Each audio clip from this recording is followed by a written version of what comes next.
Good morning, good evening, good night, good day, wherever you are in this great planet of ours. 'Tis I, Mike Martins, your housing discussion guru here, talking about housing in all English-speaking countries in every form and every way. All English-speaking countries that are a free market are in trouble now in their housing markets, and everyone's been bought out. Everyone's been having a very hard time making ends meet. Rents going up, costs of production, red tape, city costs, all kinds of stuff going up in price and making it harder for the working poor to make it.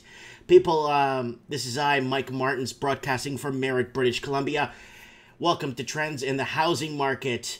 Our comments are rolling to the right, so if you have any questions to ask or you want to add something to the discussion in the group, we are going live with the chat here on the right side, and people picking up this in audio only, I want to thank you for listening to me while you burn the midnight hour, work hour. It is 17th of May, 2018. It is Thursday in most of the world, and Wednesday in some parts still, but the majority of the world is Thursday morning. And Eddie Franco just came into the comment section. I want to thank Eddie for joining us. He's always here, ready to discuss this housing crisis. This housing crisis is affecting, it does not discriminate against color, class, religion, creed, whatever you want to call it. This is basically the entire middle, working poor, working class, middle class, what we used to call in the 80s the middle class. Now it's the working poor. And Gordon Smith just came into the comment section. Thank you for joining us. And it is time to find out what is going on and why did we sell out, how did we sell out, and who got the benefit of all this. Anyways, so this is Victoria. Victoria lands top spot on Christie's luxury housing markets list. So this is Victoria, British Columbia, guys. So Victoria, BC, it's seeing its massive boom going on right now. It's been going on for about 2.5 to 3 years now. Not as long as Vancouver. Vancouver's been going on for 8-9 years. Vancouver housing market has been in a bull market for almost a decade, if you want to go there. I mean, we're in 2018 now. So we want to keep it real here on the show, guys. So Victoria, British Columbia has landed a top spot of Christie's global list of hottest luxury housing markets. Oh, Christ. The real estate arm of the famed auction company says strong year-over-year sales growth and high domestic demand for housing capitulated the Vancouver Island community to lead a list of cities around the world on the annual list. Trailing Victoria's on last year's list are San Diego and Orange County, California, followed by Washington, District of Columbia, and Paris. Christie's is an auctioning company, so you guys know that the Victoria market has earned such a high ranking because it sees an influx of buyers from the United States and China, and sales rates that rival frenzied and neighboring markets Toronto and Vancouver. It says the average time it took to sell a luxury property in Victoria last year was only 32 days, down from 41 days in 2016, making it one of the most fast-paced markets in the world. So, Ciao Terenzio is in the comment section, and Steve the Plumber is joining us too. And always good input from these guys, really good input from these guys. I'm going to make these guys here moderators here on the channel. So if they see something they don't like, and they could pretty much clean up the mess for me. So that's it, Victoria. Christie's also listed Toronto in the 9th spot for the most luxurious global cities for prime property, and Muskoka, Ontario. Muskoka, Ontario. Isn't that like in the middle of nowhere, like thunder close on the way to Waterloo, like Sault Ste. Marie, like up there? Okay. Rankings, the hottest secondary home markets. Okay, so guys, people are asking me to talk about Victoria. If you got any good Victoria stories locally from the ground there in Victoria, British Columbia, or in Nanaimo or on the island, please send them to me. I'd like to know, because it is a problem there for a lot of people. A lot of people are finding it to be not being cost effective as it used to be, and it's been out of control. And it says right here, Victoria, BC, landed the top spot and luxury housing markets. No, it's not beer. It's a lot of water. I was rotor-tilling the backyard again today. I'm getting a nice tan doing it. Watch my Living the Dream series if you guys want to see that. Let's move on, guys. Lots of stories, lots of stories. Canadian real estate sales see slowest April since 2009. Toronto leads declines. Again, Toronto's is leading the pack and bringing down the national average across the country. The Toronto's big loss is so big that it's actually bringing down the rest of Canada, making it look more balanced. It's almost like a bell curve, right? Everything is high, and then one person gets a grade or something. They move him up a little bit so he's with the rest of the class, right? This is like a bell curve for Toronto is so down here that it's bringing the rest of Canada's average down for the housing market and making it look normal in some cases. Canadian real estate sales continue to cool after a record buying spree. Canadian State Real Estate Association, CREA, numbers show that sales continue to drop in April. A few markets east of Toronto saw a mild boost in sales. However, the majority of Canada's urban centers continue to see declining numbers. Here are the sales. It starts in 2007 and 2018. Obviously, there was a huge drop in 2008, and then you're headed towards that right now. See, the 2008 drop was just goodbye, September 2008, goodbye, kaboom. And then here, it's more of like a slow death, you know? Canadians' real estate sales see largest annual decline since 2010. Canadian real estate, that's all of Canada, declined. However, the lowest in year. CRA reported 36,297 sales were seasonally adjusted, down from 2.9% from the month before. Compared to the same month last year, this is a 19.73% decline. This is the worst April since 2009. The annual decline is largest since 2010. Most markets saw declines compared to last year. Here it is in percentages. So here you got healthy markets in 2013, 2000 up to pretty much boom. 2017, you got to 2016 spikes, boom, and then kaboom, kaboom again. And then you got that whole little spike in December of 2017. Greater Toronto real estate leads the declines. So, like I'm saying, guys, Toronto is basically bringing down the average for the rest of Canada, making it look normal from a perspective, a faraway perspective. Quebec City, Halifax, and real estate markets lead the gains. So Quebec City, Quebec in general, Halifax, a lot of whites and Aboriginals are leaving the big city of Toronto, Hamilton, and what's the other one?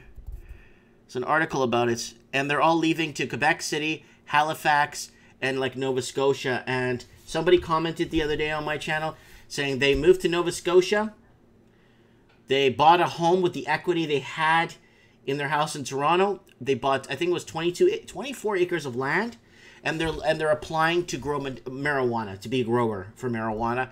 And they kind of thought outside the box. They've been watching my Living the Dream series, Living the Big Cities, and they never would have imagined leaving Toronto in their lives. They were watching my videos, showing me leaving Vancouver, selling a lucrative business that did very well, and they kind of thought maybe there is something out there outside the box if you actually play your cards right. Quebec City, Halifax real estate markets lead the gains. National sales might be dropping, but not all markets are seeing sales decline. The biggest gain was Quebec City with 811 sales in April, 25.2% increase from last year. Halifax came in second with 569 sales, 13.1% increase. Ottawa came in third with 2,041 sales, 9.8% increase from last year. Montreal came in third, 5,432 sales with 9.6% increase from last year. So it's basically gobbling up the rest of the properties, the rest of the country is being gobbled up by the by people leaving. I think the intermigration within Toronto. I think it was the article I read for you guys the other day where 126,000 people left the Greater Toronto area or something like that. It's something crazy, and So, okay, there's something else here. East of Toronto, we're seeing sales numbers rise in markets that missed last year's rally. Toronto through Vancouver, not so much. So what's happening is, so last year's rally, that anomaly that happened last year, there was parts of Toronto that did not rally, right? So what happened is those people moved to those parts that couldn't afford to buy, that missed the train. The party train, the opportunity is what people are calling it now. You missed the opportunity, Mike. You know what? This might turn out to be some people's greatest nightmares, more than they could ever imagine. Okay, so we got Walking Journey coming into the comment section. Don't forget to check out his channel. He's getting a new job, so let's hold him in our prayers. Then Shamrun says, I left Vancouver and moved to Montreal. I will tell anyone else living in Vancouver that feels like they can't get by. Get out. Hashtag get out. And then Mike at Area 51. Hey, Mike, you're looking dapper tonight. Thank you, Mike. Mike is my friend. Personal acquaintance of mine, but he does not drink. But that's okay. And he's got a channel called Area 51. I'd like you guys to check it out. It's really good. He gets into a lot of comic book and toy discussion. It's a lot of fun. I always watch his channel. Check it out, guys. Area 51. Check out my buddy Mike. We're trying to get him over 1,000 subs, so if you guys want to help out, please do. Let's move on. Development costs and regulations driving up home prices in Vancouver. I read this earlier on my channel under housing crisis. I don't know if you guys saw it, but it's actually a big deal. Government regulations, red tape, all that crap is costing. So we're finding the diamond in the rough. For the longest time, we've been trying to find out, is it foreign investors? Is it foreign buyers? Is it movement within the cities? The people migrating within the province and bringing up the prices? Is it, well, we found one little nail to hit on the head. It's government regulations. A lot of us aren't in tune to what is happening when it comes to this kind of stuff.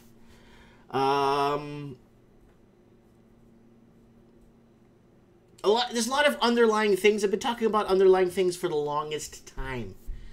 Underlying discrepancies that we don't know about. Underlying costs that you would never imagine that are incorporated when building up a property. And Steve is, I think, okay, it's got the comments rolling. Mike, you're looking down. Okay, Mike cleans up well. Walking Journey is looking for 1,000 subs on his new channel. He's got a strike on his old one. Then Mike at Area 51 says, Mike runs the best shop in Western Canada. Yep, west of the Mississippi. I got the best shop. And Steve the Plumber says, Mike, did you get my emails, bud? Where are you sending them, Steve, and what are they under? Who are they under? What's the name? So I know it's you, bud, because I'm not sure, because I do receive 800 emails a day, so, and it's not, and my spam is closed, too. It's all this eBay sales and relistings and all this crap going on. So, this is very important that you guys understand this. Government regulations and development charges have driven up house prices in Metro Vancouver to the tune of $644,000 per new house, according to the new report from the C.D. Howe Institute. So, government regulations, the $644 large per new house. How is a developer supposed to make money off of that? Like, how is a family supposed to even afford that? $644,000 at 5% going at TD right now, 5.6%, 5.7% right now. That's going to cost you about $42,000 to $50,000 a year in finance charges. About $41,000, okay, without property tax. So how are you going to give, what, 97% of your income? Or are you going to buy your food on credit cards and hope that your credit cards get repaid from heaven, or food comes from heaven, which they called manna in the Bible, if you ever read the Bible?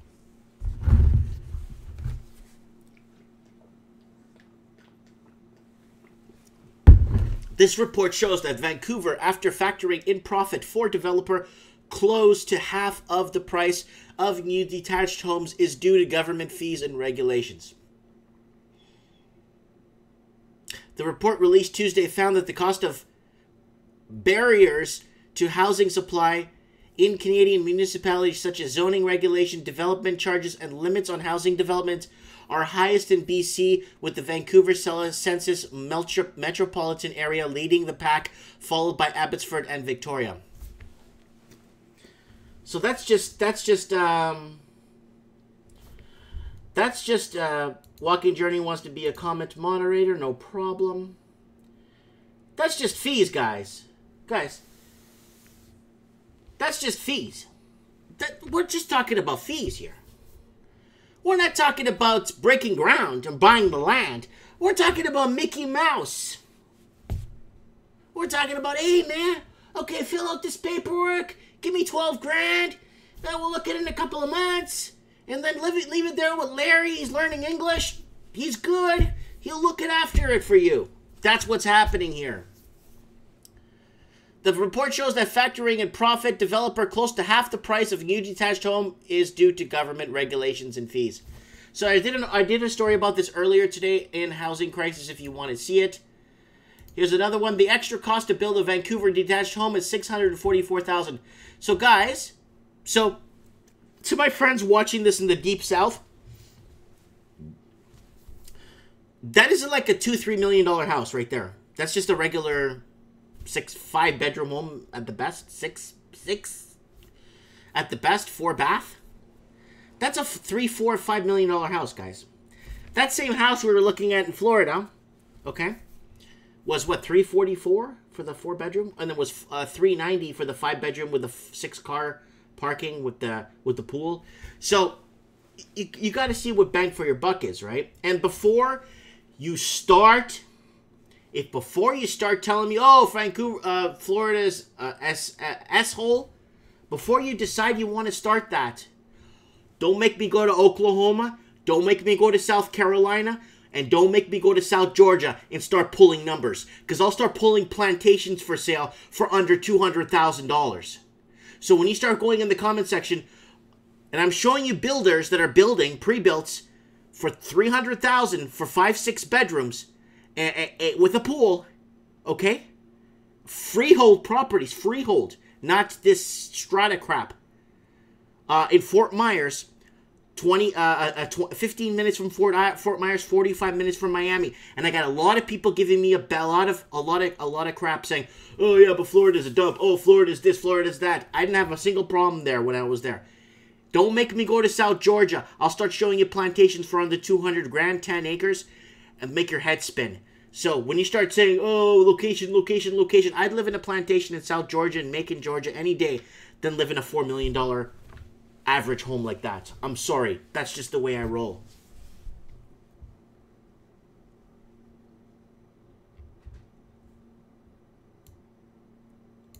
So East Van Recker is saying, Mike is a legend in Van City. Well, thank you. I hope for good things. And Shamron said, you should check out the home inspector. He views Vancouver homes that are badly built. Yeah, send me a link, buddy. I'll read it on my channel. So before you start going into the comment section, oh, why you keep comparing Florida? Because I know the Florida market. I've owned tons of properties in Florida. I know how the market works there. I've seen beautiful homes, beautiful areas, beautiful subdivisions, beautiful gated communities for under $150,000, $200,000. You know, and then I'm sick and tired of seeing $4 million homes that's probably worth, that house is probably worth 430 grand. But now we're getting into the underlying things on why this is happening. And we're finding something out. Extra cost to build a Vancouver detached home, $644,000. I did not know it was that high, guys.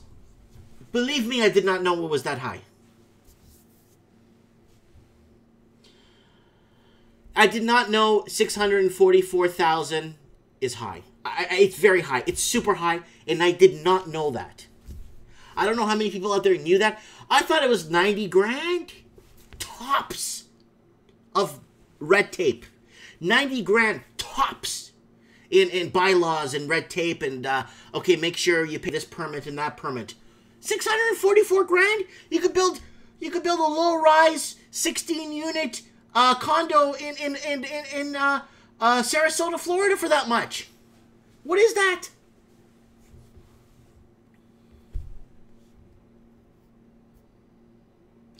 Someone is,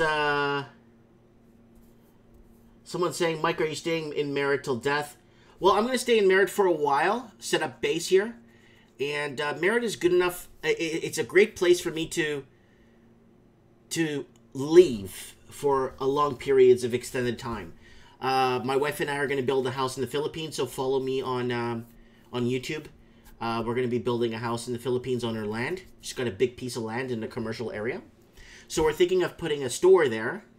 And then upstairs, we're thinking of putting an apartment for us, like a 4-bedroom apartment, but full of balconies. I want balconies. I want to be able to sit outside and drink some coffee and, you know, watch all the young girls walk by, you know what I'm saying? But anyways, no. Let's get serious here. In all fairness, I did not know who in the comments section, oh yeah, and I'm also hitting up Portugal too. I got some land in Portugal I'm going to start developing. I got some land there I want to start taking care of. My dad left me, well, my dad's still alive, but he gave me some land, and I want to go check it out and maybe do something with that land. I don't know, maybe put something together. A nice family, a getaway too. Portugal's really nice. Anyways, okay, I need somebody to seriously tell me in the comment section, and I'm not joking around. Who knew that it was $644,000 in extra costs to build a home? Who knows? Who knew this? $644,000 in extra. Honestly, I thought it was like 90 large, 60 large, and they're lining their pockets real good with $60,000. I'm gonna move on. This is depressing me. Owners of multi-million Vancouver homes speak against tax bump. You see, they got it right. That is multi-million dollars in Vancouver, and people think in the South, living in the South, that I'm out of my tree. My friends in North Carolina think that I'm nuts. They're like, what are you talking about? That is multi-million dollars, my friend. My friends down south watching this. That is multi-million dollars. Multi-million dollar Vancouver homes speak out against tax bump. Not plantation. Not an estate. Not a manor. Not a farm. Not the Taj Mahal. Multi-million dollar house. House. This 2-story, 1,600 square foot home in Kitsilano, Vancouver. Lion Kent says owning a home in Vancouver valued at $4 million isn't the blessing it may appear to be. $4 million. The damn thing doesn't even have a helicopter pad or a tennis court or $4 million.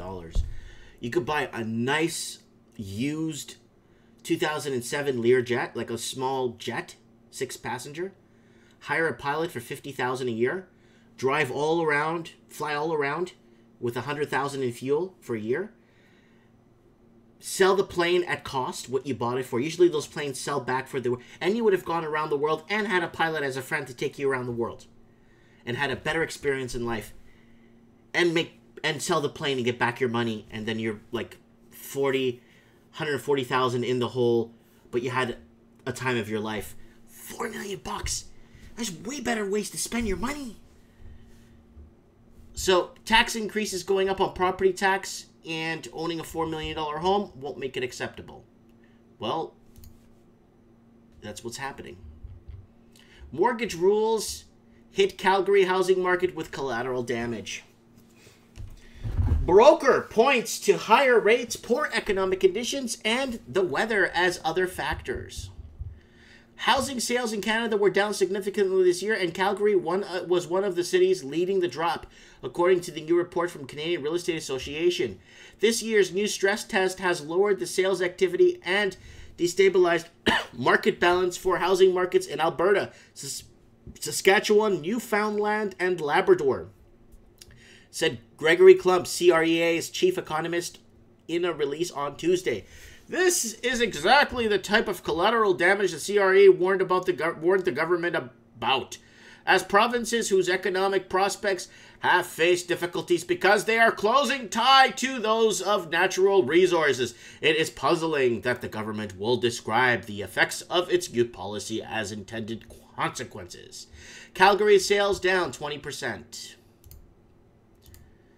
So this is a good one. This is from today's date. Let me just take a zip here.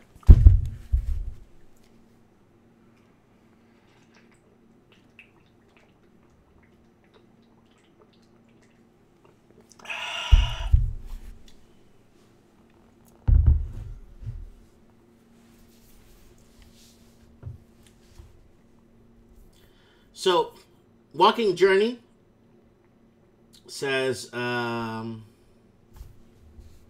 there's lots of comments going on here. Holy smokes.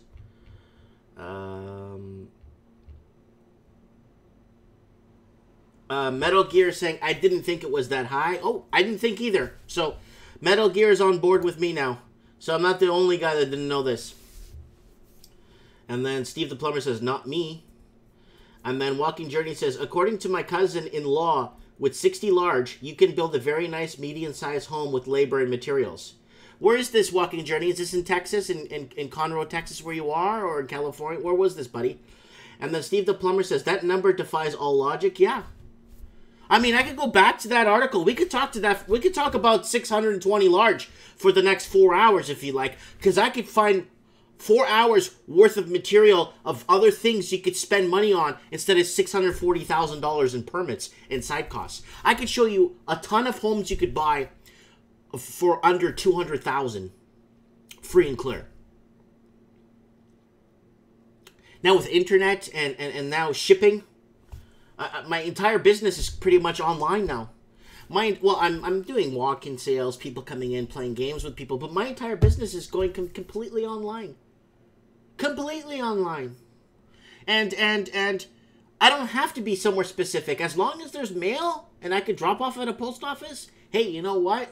You could be pretty much anywhere you want to be nowadays. With internet and the way the postal services are getting better, more refined, shipping from home, weighing from home, cutting out the middleman, doing everything on your own, getting deductions on your shipping because you're ranking higher. Oh, there's so many ways to build up. There's a sea of money to be made out there, and people need to open their eyes. Okay, so Spice Lux, that agent's name is funny. Yes, it is. And then like G6, and then someone says, what a joke. People are really stupid, Mike. And Mike, what are you going to plant in the garden? Mike's living the American dream, Metal Gear Solid. I've already planted some corn, so I'm going to do a video on the corn. I'm going to do a video on my Living the Dream series. I'll show you guys what I'm planting in my garden. I want to start practicing on how to plant and rototill and stuff like that, so if we do end up going off-grid, I'm not depending on the government to come and save me if something goes wrong. I'm going to depend on my own wits and human instinct, animal instinct of living off the land, hunting, collecting my own water, providing for my family, doing what men should do. You know what I'm saying? And basically, you know, work in that angle. And I really want to work it and understand it and pass some experience of something to my kids. You know, I mean, I could teach them Portuguese. That's great because Brazil's economy is going up. And if Brazil's economy goes up to a point with their minerals, their population, their fabrication, exportation, Brazil might be a hotspot in the next 40 years. And my son speaking the language and my daughter might have a leg up in getting positions for work and stuff, right? So, I don't know. I'm just putting this out there for you guys. Sellers aren't panicking in Toronto's weakened housing market. Oh, they're not panicking, eh? In the face of correction, Toronto's housing market sellers aren't panicking. Even with transaction at their lowest level since 2009 recession, sellers in Canada's largest city have avoided listing their homes in mass. It what could be a sign of confidence in the market will come back, according to the data released Tuesday by the Canadian Real Estate Association. New listings in Toronto fell 8.6% in April, where the month earlier were down by 30%. So from a year ago. So basically, the drop has left the sales to listings ratio, a key gauge of real estate market's health, relatively stable in the face of the sharp drop in sales, which may explain why prices in Toronto continue to hold steady. Prices are up 3.1% since the beginning of 2018, even as transactions plunged. Let's move on. So no one's panicking. Okay, guys, I did a whole video on this today again. Go back to my Rants and Lifestyle first video, Amazon tax. The reason why I'm putting this in tonight's show. Okay, let's get to the comments are flowing here. Let's get to that real quick before I get to this article. Mike, when you gonna have a meet? Mike, when you gonna have a meet and greet? Yeah, maybe we just get some people to meet up. If I come down to Vancouver, I could get some people, or we could meet up. I don't know. We could just meet up at a mall. We could meet up in the town. I don't know. We just meet up with some of the people in the thing. Well, maybe when Walking Journey comes to visit me, we'll do a meet and greet. I'm growing my own veggies now. 10 egg laying chickens to boot. Nice. Yeah. Mike, you look into Rammed Earth for your new home construction? No, I don't know who Rammed Earth is. I'll look into it. Brazilian billionaires own Tim Hortons and Burger King. Yeah, so what's happened? Like I said, guys, other countries, everybody was attracted to the English-speaking countries, but a little did for economic reasons, but and education reasons. But a lot of people didn't understand it was backed off banking systems, illegal banking regulation systems, and people are in debt beyond belief, right? Where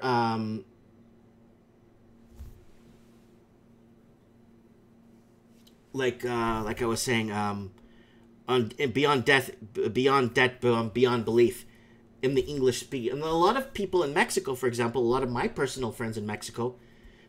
It's all old money. They all own their homes, or they save up their money and they buy their homes free and clear. A lot of Mexicans don't deal with banks. A lot of Mexicans don't have mortgages. A lot of Mexicans don't even have credit cards. A lot of Mexicans own their cars, their Mercedes, their BMWs, their cars that they have free and clear. A lot of Mexicans live off disposable income. They don't have a lot of it is old money. In Mexico, and I know in Honduras and parts of even parts of Brazil, you get a father like myself, work hard, and then buy a house for my son and my daughter, right? And then try and give him a leg up in life, and that's what they do in those countries a lot. You know what I'm saying?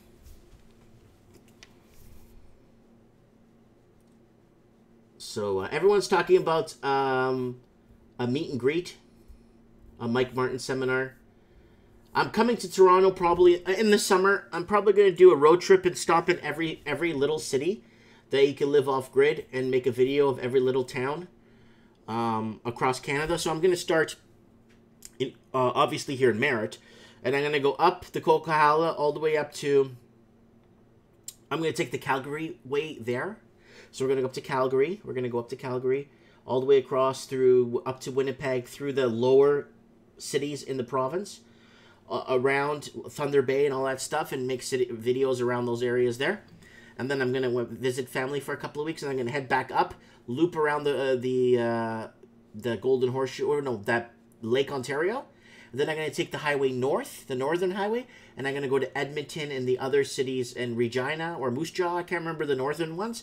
Start in Winnipeg and go north, and then go up to Prince George, and then come down to Merritt. So I'm going to do it like that. So,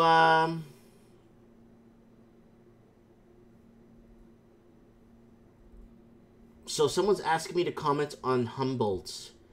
The guy is protected and possibly allowed to leave the country with no charges. Send me a link on the article, bud. Sean, please. and I'll see if I could send it to me on one of the comments on my videos, and I'll look at it. And then Steve the Plumbers invited me to a Jays game. I love Jays games. Every time I'm in Toronto, I make my way to the Sky Dome, and yes, I call it the Sky Dome. If you have a problem with that, too bad. Anyways, so before I kick off the story, I want you guys to know I did a story on this a little bit more in depth on my Rants and Lifestyles, the first story, as tax Amazon Seattle plans for corporate wealth tax funding for houses. Okay, guys, pay attention to this, okay? This is very, very important that everyone listening to this transmission pays close attention, because this is coming to a city near you. Just hear me out, okay? Seattle is looking to do a head tax for every company that has a certain amount of profits per year. Seattle is looking to tax each employee $275 from those establishments that are within a certain income level. Now, Amazon, all those companies out there are kind of keeping an eye on this, and they're putting a lot of projects on hold now before they forward any big changes. This is huge. $275 head tax per employee. So how many people work for Starbucks? How many of those people work for Starbucks? That's a lot of tax to pay in the city for all the Starbucks. Imagine Amazon or what's that other one there that's opening? Google or whatever they want to open there. I think, in my heart of hearts, Seattle is the testing ground. Miami, Mike's... Okay, anyways, it was the comment section. Okay. $275 per worker annually is a lot. It's like $25 a month per $27 a month per employee. They got to add on every month. That's huge, guys. You have no idea what the ramifications of this is going to be. Okay.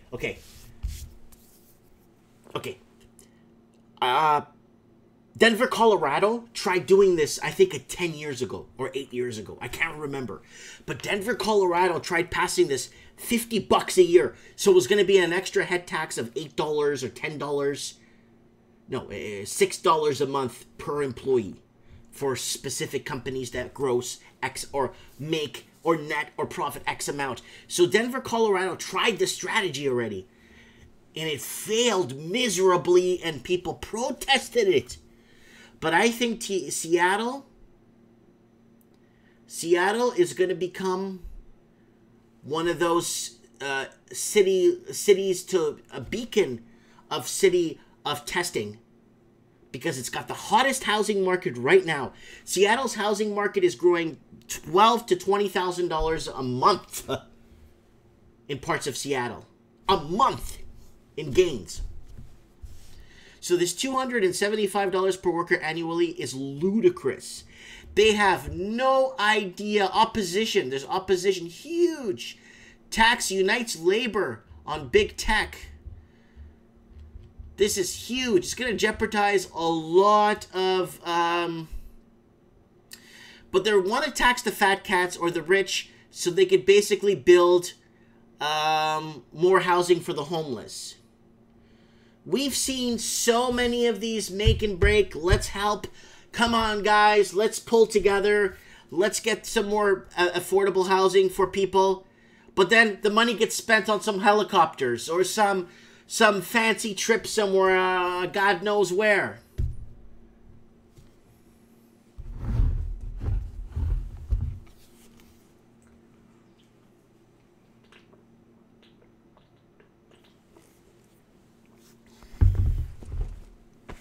So, buddy in the comment section, Pendejo saying U.S. corporations just got a massive tax cut. Freaking massive. This head tax is peanuts. Well, yeah, maybe it could aggregate it. It's going to aggregate it. Depending on how much they're saving, this might be a drop in the bucket from what they're saving from tax cuts.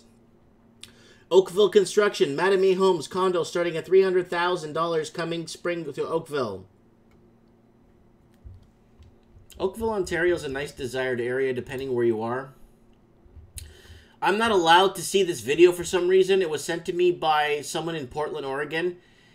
And the title alone scares the crap out of me. Housing crisis places more children in foster care. What the? Are you serious? Are you friggin' serious? Housing crisis places more children in foster care. It's getting that bad in Oregon now. And we've been following Oregon on my channel now for almost 2 years. We've been following Seattle for 3. A report by the Department of Human Services has determined 17% of Oregon kids in foster care were removed because they did not have adequate housing. That's mental. Mental. 17%! So out of 100 kids in a room, 17 of them are going to have to go to foster care because their parents or their family or you know, guardians don't have the right adequate housing.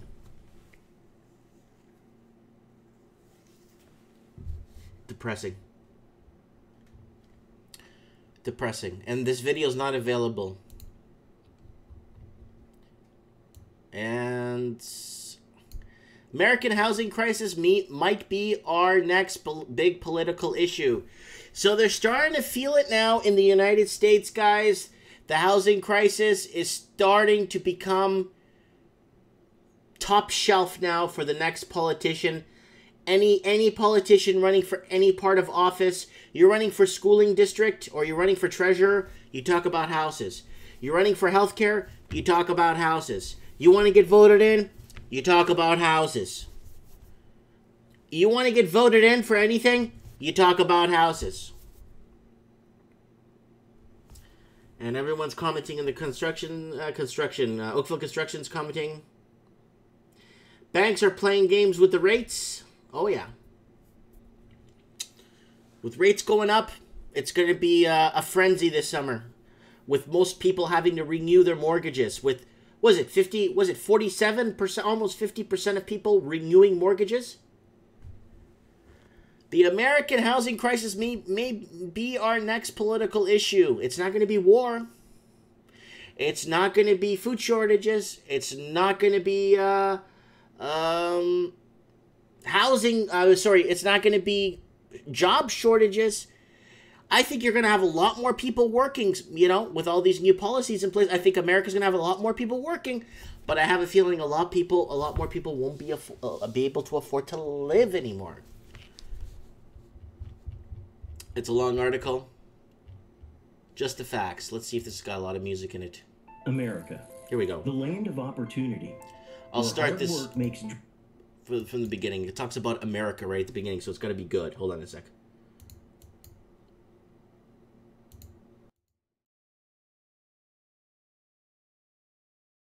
America. The land of opportunity, where hard work makes dreams come true. But today, many hardworking Americans can't afford what they need most: a decent home. More than a third of U.S. families rent their homes, and half of those that rent pay more than they can afford. 11 million American families spend over half their paycheck on rent. This doesn't leave enough to cover basic living expenses. This is a crisis in America. Home is everything. Without a decent home you can afford, life falls apart. Here are the Millers. Chris is a school bus driver. Sarah's a bank teller. Emma just turned 3. Once they pay their bills, they have this much left for rent. But their modest 2-bedroom apartment costs this much, which means the Millers can't make ends meet. Why is this happening? More Americans are renting and fewer are buying, which is driving up rents. Here's Mary. She works full-time at a minimum wage job. There is nowhere in the nation where Mary can afford a 1-bedroom apartment. In fact, almost everywhere in America, Mary would have to work over 60 hours a week just to afford a simple, small home. This is how many hours she'd need to work depending on where she lives. And if Mary wanted a small 2-bedroom place so her little boy could have his own room, she'd need a big raise. Working full-time, Mary would need to earn over $15 an hour in these states and over $20 an hour in these states. Even if Mary somehow doubled her paycheck, these are the only places she could afford a simple 2-bedroom home. The cost of renting a home in the U.S. is out of control. And that's why every 11 seconds, a family somewhere in America gets kicked out of their home. That's 10 by the end of this video. And 2.9 million per year. Many of them will join the 600,000 people who are homeless every night, a quarter of which are kids. And for the first time in the history of our nation, thousands of people with full-time jobs are living in homeless shelters. We all pay the price for this crisis. It affects healthcare, education, crime, and the economy. And there's no end in sight. Baby boomers are retiring. 10,000 of them every day for the next 15 years. Half have no retirement savings, and most will live on Social Security. That's not enough to afford a home of any kind, much less one that's accessible. The lack of homes for aging Americans is a train wreck everyone sees coming, but the problem is bigger than that. It affects all Americans. Something must be done. We have the tools to make it better. We can increase the supply of homes that are within reach for all hardworking Americans. We're already doing it in communities across the country. We just need to expand what we know is working. But nothing will get better until we make this a priority for our nation. You can help make that happen. Join us at www.home.one.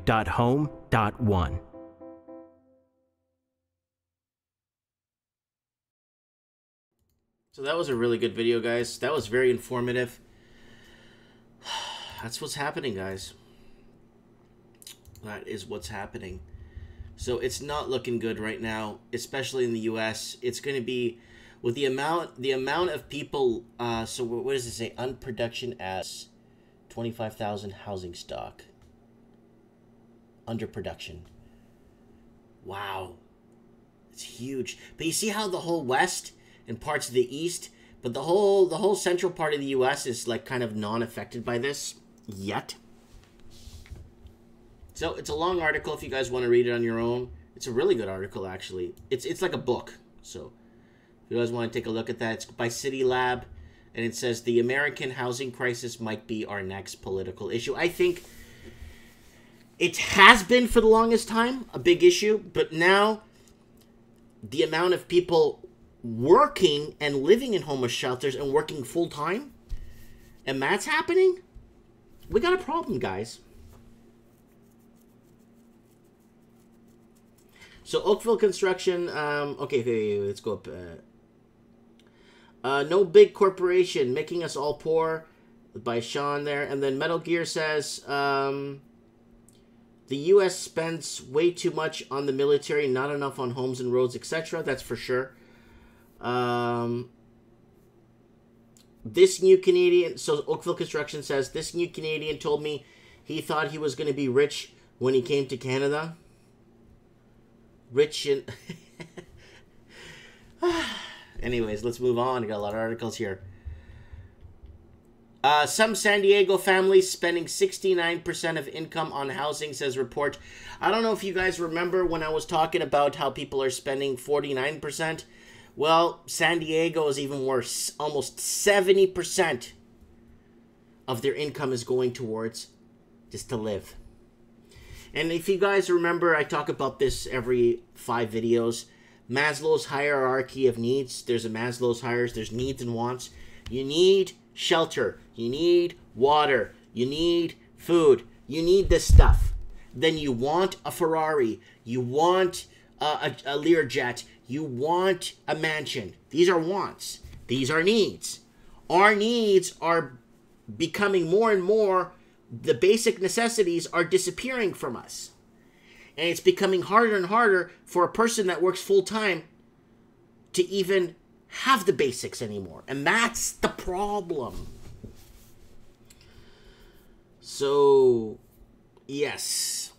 San Diego families spending 69% of their income on 67, was it 67 or 69? Who cares? It's high. It should be 25, 30% max. 69%. Holy smokes. San Diego's lack of affordable housing continues to be a big issue. The San Diego Housing Federation says homelessness increased 6% in the last year. NBC7's Melissa Adon has more on the latest housing report and its impact to San Diego.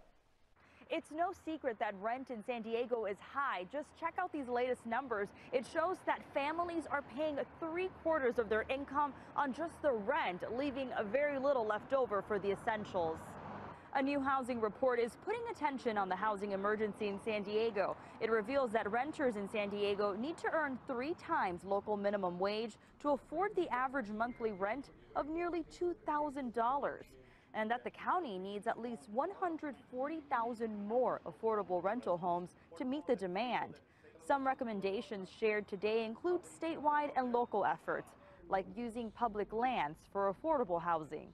A single mom from Poway was at today's event sharing with us why there is such a need for affordable homes, especially for families who are veterans, seniors, or have a disability.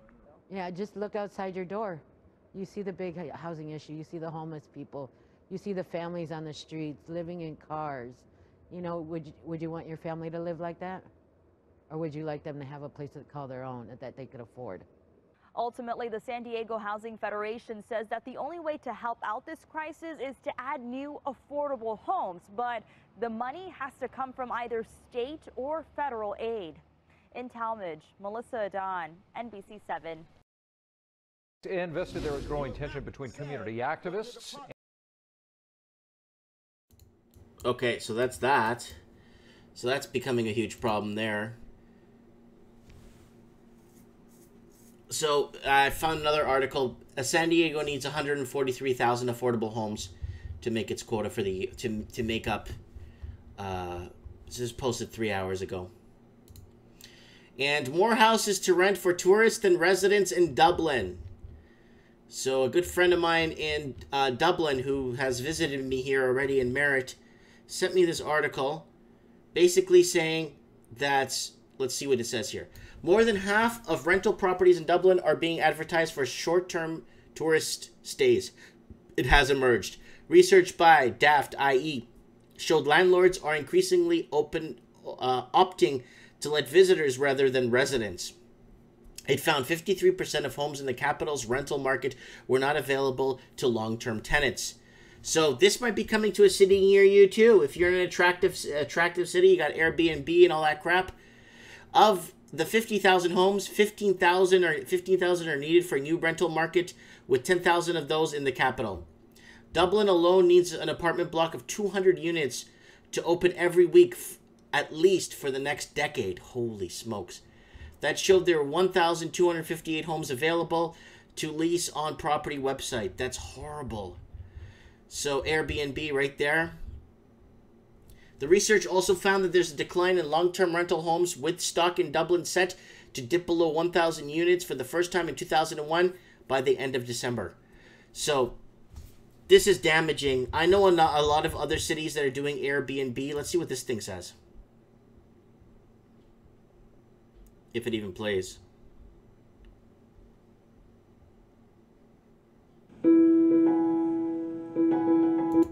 It's got music in it, so we'll just back the music out. Any talking, yeah, just music, it's gonna flag it. There's nothing, it's just Dublin. There you go, guys, to Dublin, Ireland, if you haven't seen it. It's a bustling, hustling, and bustling place. Lots going on. Let's move on. Financial Times, how London housing market hurts business. So companies face a housing challenge as well as employees. So, okay, firms citing housing costs as hindering recruitment of entry-level staff, 66%. 44% of companies offering more money because of housing costs. 28% of companies saying staff left because of the high housing or commuting costs. 16% of firms paying employee travel expense to commute. So It's getting really bad in London. A lot of people are moving to Middle England and other parts because of the percentage, the housing prices and the cost of living is getting stupidly out of control.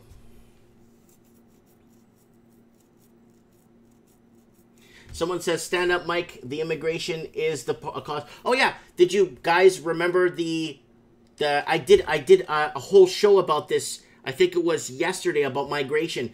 Go to my channel. I talk about immigration and migration. How a lot of people are leaving the big cities, like Los Angeles, for example. It said 100,000 people left, making room for more foreigners and investors and immigrants to come in. Same thing with Vancouver. Douglas Todd article. A lot of people leaving Vancouver, going into the interior, and being replaced by investors and foreign investors. Yeah, I talked about this. It's last show. I'm talking about now affordability now, and how rents are going up right now, and it's hurting businesses. And this is a vicious cycle. Once you break a link in the chain, everything just starts falling apart. Once an employee can't get to work, once a company can't hire the right employee, once that, everything starts, then that employee doesn't pay taxes in that city, and then that city starts to default, and it just becomes a huge vicious circle. You know what I'm saying? And then saying, everyone's in the comment section to ban Chinese buyers. I think we should just do a mirrored housing rule, a mirrored immigration housing purchase free market policy. And I talked about this in several videos. It's very simple. And this keeps it legal across the board. And that Canada does not look like a racist. And this is how it works. And I keep bringing up Mexico because my experiences with Mexico and Thailand. So sorry for the Mexicans out there. I love you guys. I lived in Mexico for 2 years. I speak Mexican. Yo hablo mexicano. Me encanta la idioma. But anyways, let me explain to you my experience and how it works. How you could save Canada from this housing crisis. Okay. Canada would mirror what Mexico offers Canadians. Mexico would mirror what Canadians offer Mexicans. So basically, as a Canadian going to Mexico to buy a house, it's next to impossible. And a lot of people tell me that they own a house in Mexico. That's bullcrap. You don't really own it. I have a lawyer in Chimpanzingo, Guerrero, and I wanted to buy a house in Guerrero, and they told me they couldn't sell me a house because I was a foreigner. They don't sell to outsiders. And if I marry a Mexican woman, it only goes in her name. And people that are saying, oh, I have a villa, I have a cantina, I have 10 acres. You think you do. Get a Mexican lawyer, a proper Mexican lawyer, not a real estate agent. Oh, Sun Vacations, come and buy a nice villa here, $200,000. I'm talking about straight up a real Mexican lawyer to go down and read your paperwork for you before you buy a house in Mexico. I tried buying a house in Mexico in 3 different states. In all 3 states, you know what they told me? Get lost. You're an outsider. We don't sell to you. So now, for a Mexican coming to Canada, we just follow the Mexican law saying, sorry, you can't buy in Canada because Canadians can't buy in your country. Same thing goes for Thailand. I wanted to open a nightclub in Thailand, a pool bar, pool hall, like an outdoor pool bar type of thing. And they said, no, you can't own anything in Thailand because you're a foreigner. Same thing in China. Same thing in... man, there's a lot of countries that you think you're, oh, I'm a Canadian, we're so this and that. Go outside and buy a country in Argentina. Go buy a house in Argentina. See how easy it is. Go buy a house in Mexico. Go buy a house in China and see how easy it is. They won't sell it to you. They won't sell you nothing. So what Canada needs to do is be more like Mexico. And I was talking to somebody, we were having breakfast the other day, and I was talking to some older friends in town at Linda's Cafe. And so we were talking about, I was telling them, 100 years from now, Mexico will exist. Mexico will be there, its flag will be there, its language will be there, its people will be there. Mexico will exist in 100 years. Canada won't. Canada might exist by name, but it won't exist what it was in the 60s and 70s anymore. It's gone. Why? Because Mexico doesn't let no one just walk in there and buy anything. It's really hard. Okay? I've had a lot of people on my side saying, yeah, Mike, I did try to buy in Mexico, and, you know, I couldn't. I got a proper lawyer. Oh, my friend got her house taken away from her in Mexico for no reason. The government just took it away. They can come and take whatever they want from you whenever they want. So if Canada integrated a mirror policy where, let's say, for example, I know in South Korea, it's very easy, or it's not that hard for a Canadian to own in South Korea. It's not that hard as compared to Thailand, for example. So people from South Korea coming to Canada should be a little bit more lenient to come in and buy in Canada. Does that make sense, guys? Like the United States, it's so easy for a Canadian to go down, buy a snowbird property, live there 6 months of the year. And then for American, it should be the same coming to Canada. Okay, you could buy here in Canada too. You let us buy in your country, that's fair. You know? But then letting others come to buy in Canada, when if we go to buy in their countries, they basically laugh us out of the office and tell us to get off the goddamn property. Because they won't sell us. They don't sell to outsiders. And I think Canada needs to mirror other countries' policies and make it fair. So, oh, why can't I buy in? Well, I can't buy in your country. So, there you go. So, go somewhere else. You know what I'm saying? That's what I was told when I was in Mexico. You can't buy here. Are you crazy? Then someone says, Mike, we need to chat. I'll come on live with you. Sure. Immigrants are taking our jobs. Yes, that's always going to happen. That's always been that's been the course since the late 1990s, right, guys? And yeah, so let's keep going here. Housing market hurts business in London. So this is what's happening, guys. This is by The Domain. Sydney's homeless population increases at more than triple the national rate, landmark report finds. Guys, this is a big deal. Australia, Sydney is going through a hell of a time right now. Australia, the Australian proper is going through hell. Australia has been in a housing bull market for the last 40, 30 years. Housing prices have been steadily going up. And people within a 4 to 6 year gap within buying can't afford, unless they've owned previous to sell to put down for the next home, provided they have equity in their house. And then someone's saying, we built this country and we were giving it away. Yeah, we built up the infrastructure. My family, we came from Portugal. We built, my dad worked very hard in construction, built the streets, the roads.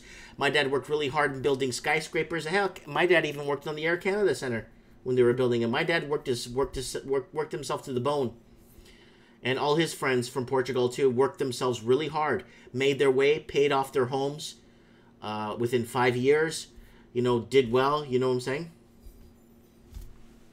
So, anyways, let's get to this. So, Tilly moved home 14 times in 5 years after escaping a domestic violence relationship. So, this girl here. So, she's having Sydney's homeless population increased more than 3 times faster than the national rate due to soaring house prices and policy inaction, and landmark study has found. Homelessness jumped by 48% in Sydney's in the 5 years to 2016, according to Australian Homelessness Monitor. Holy crap. Commissioned by Melbourne-based community organization launched. Holy crap. That's a lot of people, man. That figure grew 53% in inner Sydney and was more than double the national norm in outer Sydney suburbs at 39%. The report found the increases was overwhelmingly driven by domestic violence and rising housing cost. So, this is a big deal, guys. This is huge. And we're talking about people that have full-time jobs or homeless. This is, you know, where people say, oh, you're homeless, get a job. Get yourself a place. Get washed up. It's like, yeah, I work 2 jobs. I can't get a place. I'm not making enough.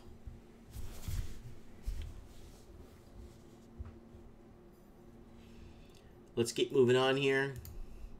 Sydney's affordability woes still lacking a cure. So again, there has been a significant increase in the number of homeless people, and then it's going into the same thing I talked about.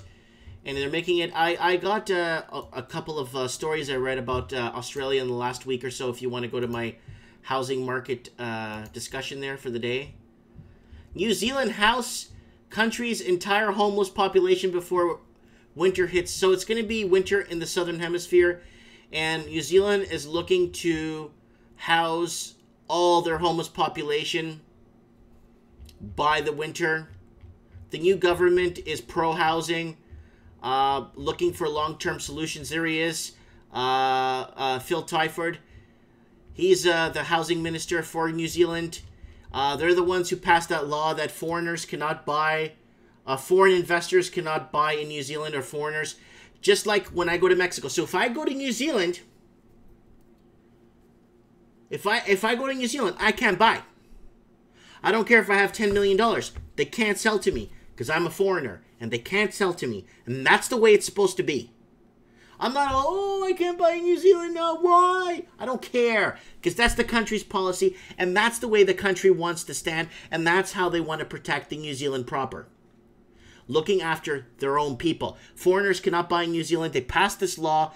It's inching into place in different sectors, and a lot of people are crying, oh, we want to buy. Well, you know what? You can't. How's about that? I've tried to buy in other countries, and I was laughed at.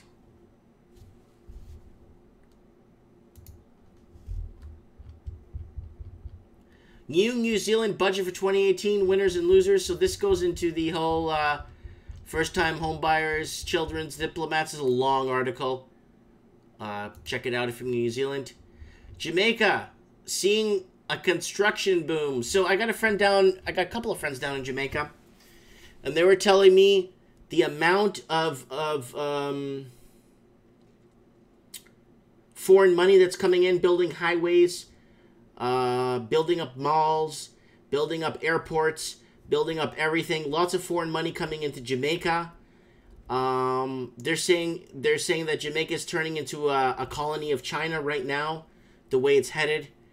And a couple of friends were telling me that it's really different right now. I haven't been to Jamaica in about 10 years now.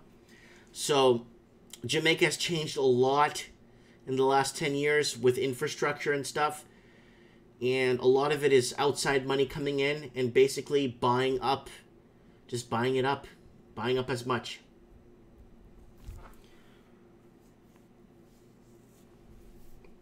So someone's talking about, can you comment on the Quebec border crisis that we are all paying for?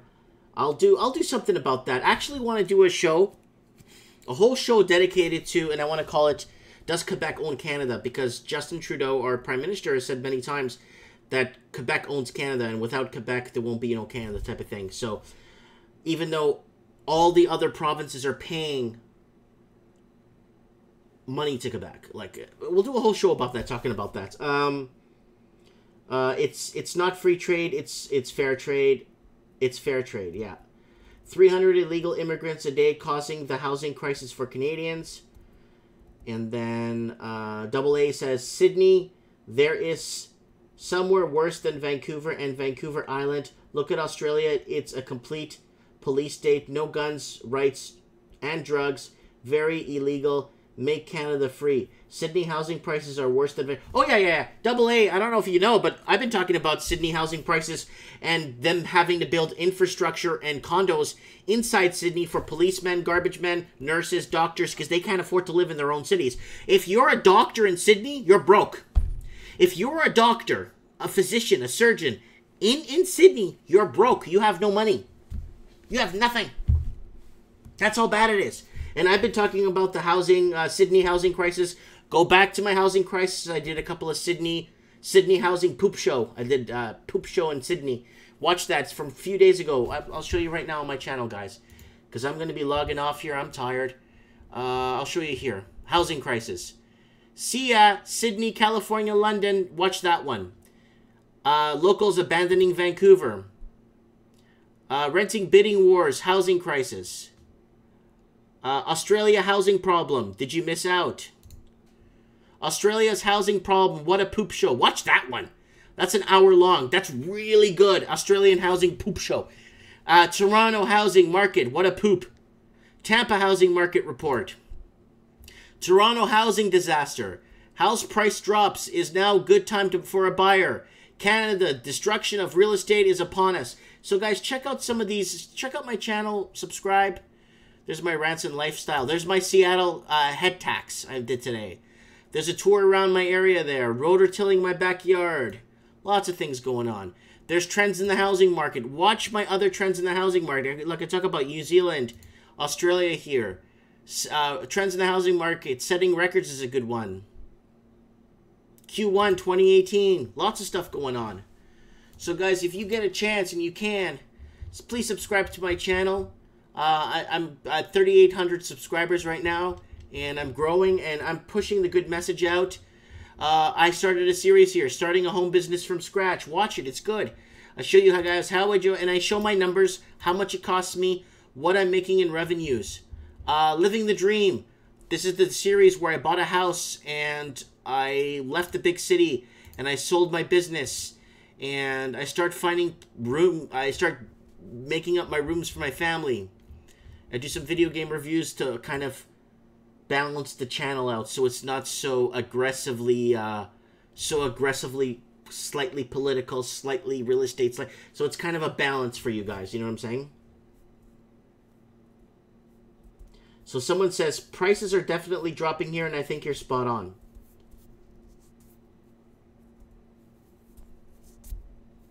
Yeah, hey mates, I'm from Australia and Melbourne. Yeah, that's right. So yeah, watch my Australia discussions here. I got New Zealand ones here. Check it out, guys. I got a lot going on here. It does take a lot of my time. You know, I go teleprompter free. I go on the fly, so I'm not preparing a lot. To get this show together tonight, it took me about 18 minutes of finding articles that people send me, or finding articles that I'd like to read to you guys that are happening in every English-speaking country. And I think it's very important that all the English-speaking countries start standing up and start following some of the trends New Zealand is doing. Maybe starting to follow some of the trends that parts of America are doing. Maybe, I don't know. Maybe start, you know, mirroring other countries that have it right. You know, other countries. Mexico is going to be Mexico in 100 years. Like I said in the show. Mexico will be Mexico 100 years. But what is Australia going to be in 100 years? It'll be Australia by name. But what's it going to be? You can't buy in Mexico.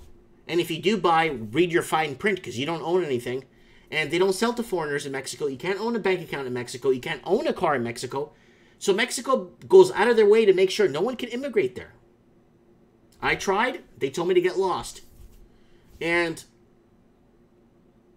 Mexico will exist 100 years. Australia won't. The way things are headed right now. So I really hope we could unite, work together. I hope we can work together on this and find a way to unite the Commonwealth under one strong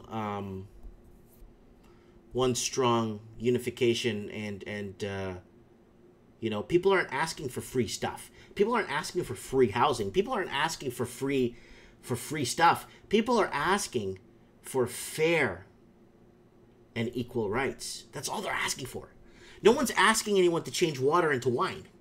No one's asking the impossible. People that are working 2 full-time jobs, or a full-time job and a part-time, or a full-time job, should not be living in a homeless shelter if you're working full-time.